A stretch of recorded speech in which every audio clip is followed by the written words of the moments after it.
Une dame à elle seule ne peut pas mater le roi adverse. Souvent, il arrive en fin de partie de se retrouver seulement avec une dame et un roi, et ne pas savoir mater peut être frustrant. Pour y remédier, nous allons voir comment mater le roi adverse avec une dame et un roi. Tout d'abord, voici la position du mat. Le roi doit être bloqué sur un coin de l'échiquier, et lorsque la dame vient en D7, le roi est en échec et mat. Maintenant, nous allons voir comment forcer le roi à se rendre sur un coin de l'échiquier.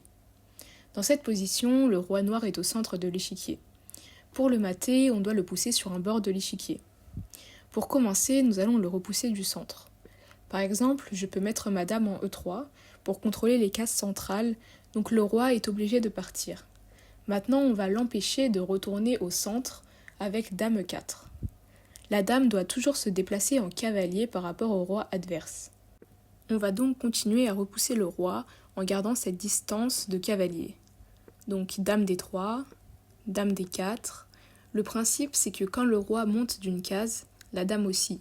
S'il joue une case en diagonale vers le bas, la dame joue alors aussi une case en diagonale vers le bas. Donc voilà, on suit le principe. Vient le moment décisif où il ne faut pas tomber dans le piège. Ici, on ne peut pas jouer D6, sinon le roi noir n'a aucune case où bouger, ce qui s'appelle un pat, et ce sera un match nul. Donc on vient laisser juste 2 cases au roi, on ne bouge plus notre dame et on vient ramener notre roi. Là, on joue dame B7 mat, le roi ne peut pas s'échapper, il y a donc échec et mat.